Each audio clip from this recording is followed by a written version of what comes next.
Friend अस्सलाम वालेकुम। उम्मीद करते हैं आप सब भी बिल्कुल खैरियत से होंगे और मैं भी बिल्कुल ठीक हूँ। तो आज आ गया है जुमेरात का दिन और आज का दिन तो आप लोगों को मालूम है हम लोग क्या करते हैं। तो मैं पढ़ने जा रही हूँ चटपट बीबी की कहानी आज आप लोगों के सामने। आप लोग भी दुआ कीजिएगा अपने लिए। मैंने सुना इस कहानी से काफ़ी जल्दी इंसान की मुरादें पूरी होती हैं, दुआएँ पूरी होती हैं। तो ये जुमेरात के दिन पढ़नी चाहिए। तो चलिए आप हमारे साथ आ जाए, बने रहे हमारी वीडियो में। और मौला गाजी अब्बास अलमदार का भी मौज़ा पढ़ेंगे तो वो भी सुनिएगा हमारे साथ। बिस्मिल्लाहिर्रहमानिर्रहीम। अल्लाहुम्मा सल्ली अला मुहम्मद व आले मुहम्मद। तो आप लोगों के सामने मैं पढ़ने जा रही हूँ चटपट बीबी की कहानी। तो आज जुमेरात का दिन है तो हम लोग ये अमल करते हैं बैठकर। आप लोगों को पता है कितने लोग आप लोगों में से 10 बीबियों की कहानी भी सुनते होंगे। तो मैंने सोचा हम लोग तो चटपट बीबी की भी कहानी पढ़ लेते हैं, क्योंकि इसमें जो छालियाँ मंगाई जाती है, लेकिन छालियाँ नहीं था और इत्तेफाक से आज जो है क्या नाम है मम्मा भी नहीं है घर में। हालांकि मम्मा ने कहा था नियाज़ मंगवाने के लिए, लेकिन फिर भी जो है ना नियाज़ आ नहीं सकी। तो खैर मैं मौज़ा स्टार्ट कर रही हूँ और इकरा को भी बुलाया है अभी, वो भी सुनती है हर जुमेरात को बैठ कर। तो चलें शुरू करते हैं। बिस्मिल्लाहिर्रहमानिर्रहीम।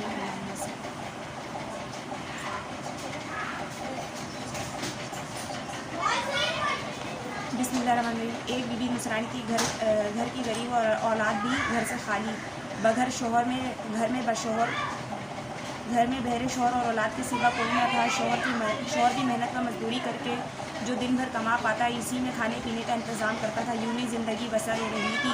ज़्यादातर फाका से बसर होती थी, लेकिन मियाँ बीबी दोनों खुदा का शुक्र करके सबर से काम लेते थे। रफ्ता रफ्ता उम्र भी गुजर गई। अब ज़ईफ़ी का वक्त आने लगा। दिल मालूल रहता था, क्योंकि बाद आइंदा इनकी नस्ल बाकी रहने की कोई उम्मीद न थी। एक दिन एक ज़ईफ़ा बीबी तशरीफ़ लाई और पूछा, क्यों बीबी नुसरानी तुम आजकल इतनी गमगीन क्यों रहा करती हो?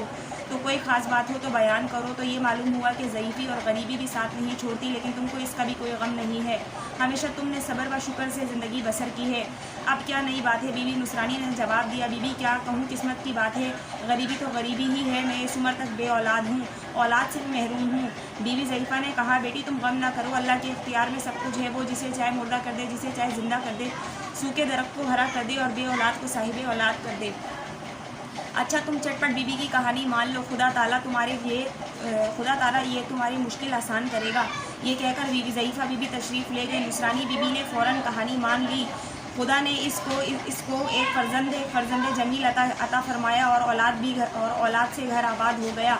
नुसरानी बीबी को मन्नत पूरी करने का ख्याल आया। फ़िक्रमंद हुई, क्योंकि मन्नत पूरी करूँ। ज़ईफ़ा से तरकीब भी ना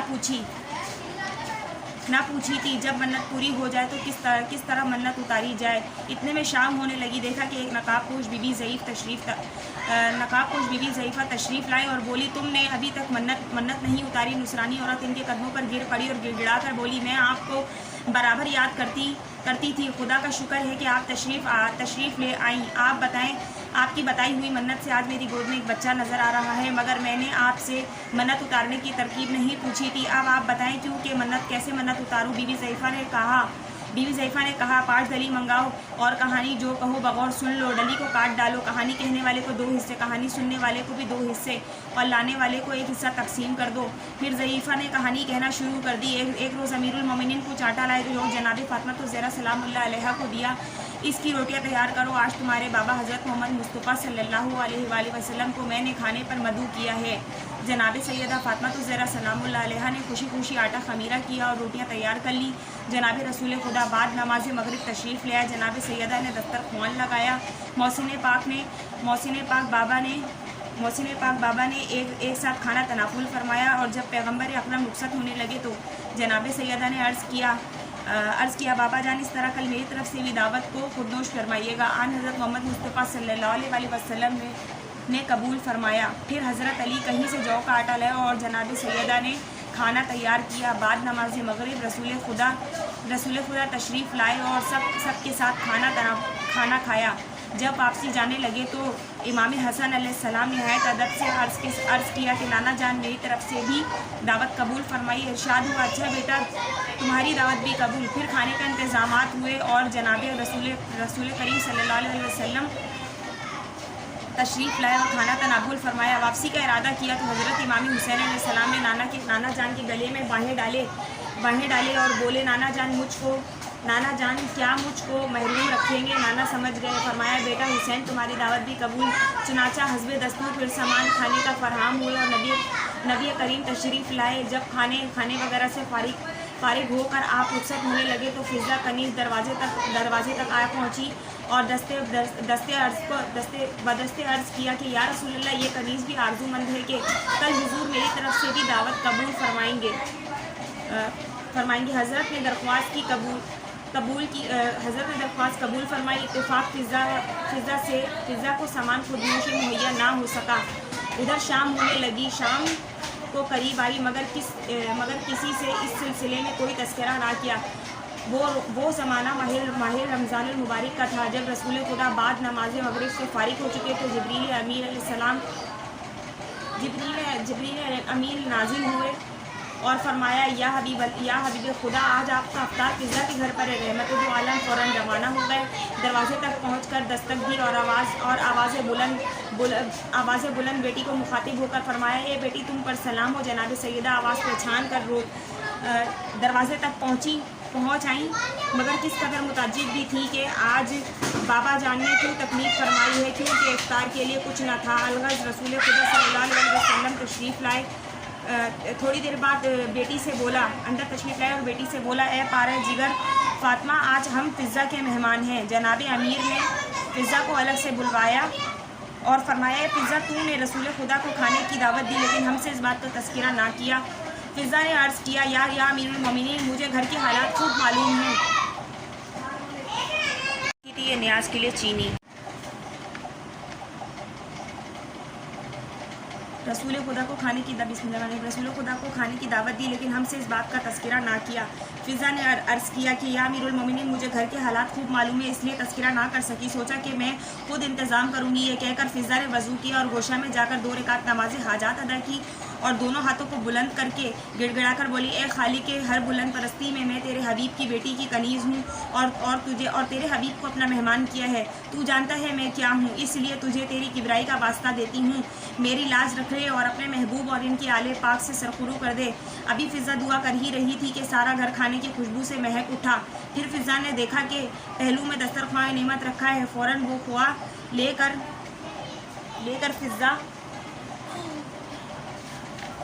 फ़िज़ा हाजिर खिदमत बबरकत रसूल पाक में हुई। जनाब ख़िमती मुतरिब से दरियाफ़्त फरमाया, है फ़िज़ा, ये खाना कहाँ से पाया? फ़िज़ा ने जवाब दिया, मैंने अर्ज़ किया जिसके भरोसे मैंने हुजूर को मदू किया था उसी ने भेजा, यानी कि ये ताम जन्नत से आए हैं। अल्लाह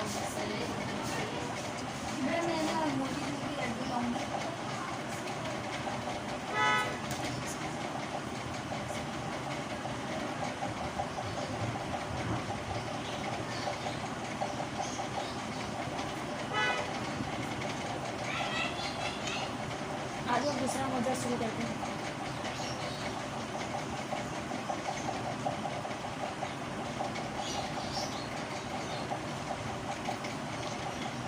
इधर आ जाओ। वहाँ सही नहीं, चक्कर लेके होना चाहिए, साफ है। तुम्हारे कपड़े वैसे ही वाइट है। हाँ, इस वजह से तो नहीं बैठा। आ जाओ, इधर आ जाओ। बिस्मिल्लाहिर्रहमानिर्रहीम। अल्लाहुम्मा सल्ली अला मुहम्मद व अला मुहम्मद।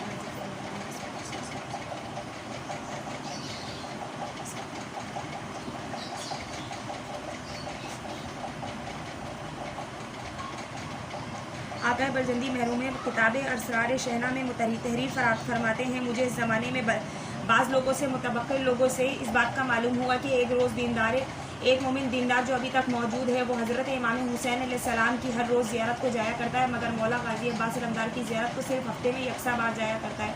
इस मर्द मोमिन ने एक मरतबा जनाब फ़ातिमा तो ज़रा सलामुल्लाह अलैहा को ख्वाब में देखा कि मैं आपके सामने हाजिर हूँ और नहायत अदब से सलाम किया, लेकिन इन्होंने अपने रुख को फेर लिया। मैंने अर्ज़ किया, शहज़ादी कौनैन, मेरे माँ बाप आप पर से फ़िदा हूँ, आप मुझसे किस बात पर नाराज़ हैं? खातून जन्नत ने इरशाद फरमाया, मैं तुझसे इसीलिए नाराज़ हूँ कि तू मेरे एक फ़र्जंद की ज़ियारत नहीं करता। मैंने अर्ज़ किया कि ए मखदूम आलम, मैं तो रोज़ाना ज़ियारत से मुशर्रफ होता हूँ।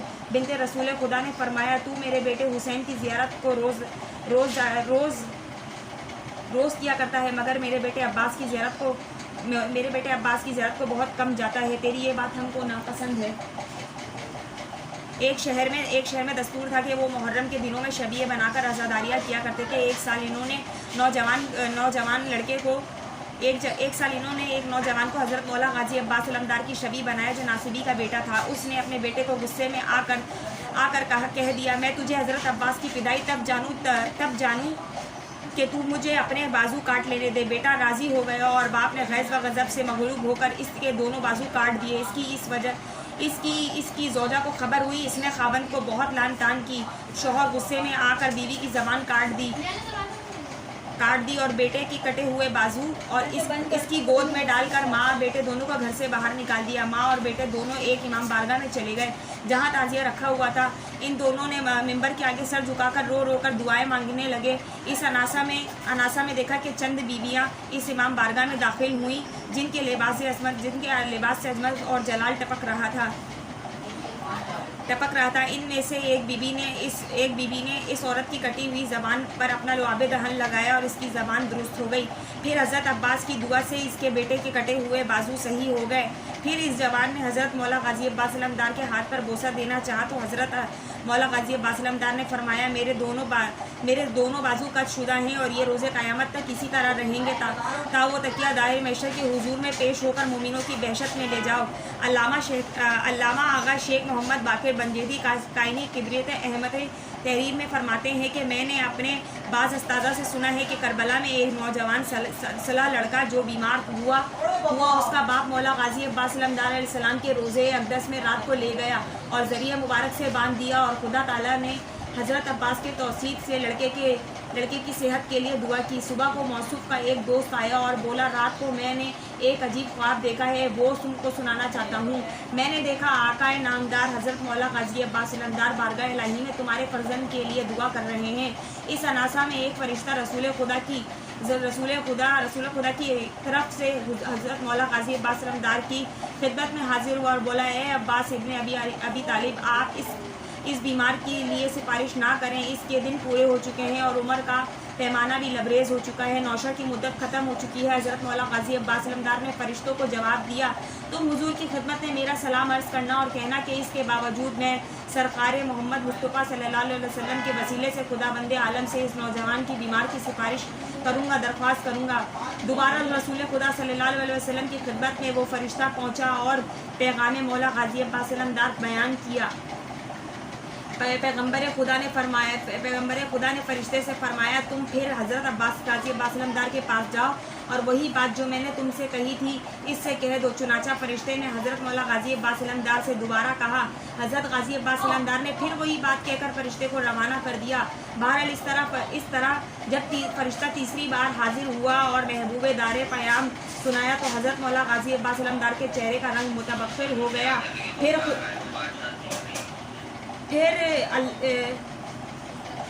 खुद खिदमत रहमत लिल आलमीन में हाजिर हुए बाद दुरूद सलाम अर्ज़ किया, या रसूल अल्लाह, क्या ये बात नहीं है कि अल्लाह ताला ने मेरा नाम बाबुल हवाइज रखा है और लोगों को भी ये बात मालूम है, इसलिए मेरे पास आते हैं और मुझको वसीला बारगाह अजीदी में करार देते हैं। अगर दरख्वास्त की नामंजूरी ही मकसूद है तो मेरा खिताब मुझसे वापस ले लीजिए।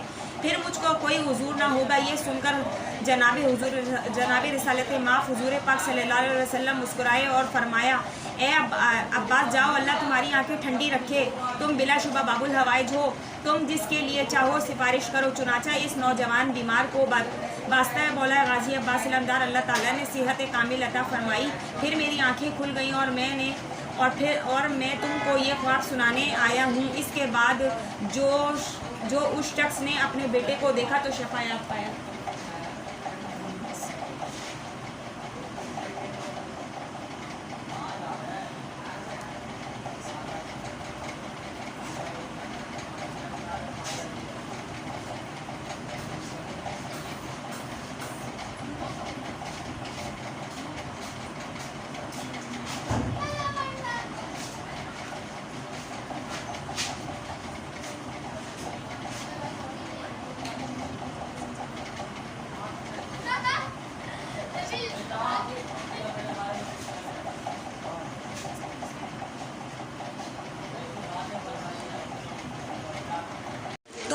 सामने आज हमने जुमेरात के दिन पढ़ा मौज़ा, जो हमारा अकीदा है, जो हम मौला को मानते हैं। तो आप लोग भी अपने लिए दुआ कीजिएगा और हमारे लिए भी दुआ कीजिएगा। तो बस ये मौज़े बहुत बड़ी हस्तियों के नाम के हैं। अल्लाह पाक इनके सदक़े में सबको उनकी ज़ियारतें दे और हमारी वो दुख, परेशानियाँ, मुसीबतें, तंगे दस्तियाँ जो भी हमारी ज़िंदगियों में हैं वो दूर हो जाए और हमारी और आपकी सबकी मुरादें पूरी हों। आज का व्लॉग हमारा यहीं एंड होता है। इंशाल्लाह नेक्स्ट वीडियो में मिलते हैं। तब तक के लिए अल्लाह हाफ़िज़। हमारे चैनल को लाइक करें, शेयर करें, सब्सक्राइब करें। तब तक के लिए खुदा हाफ़िज़।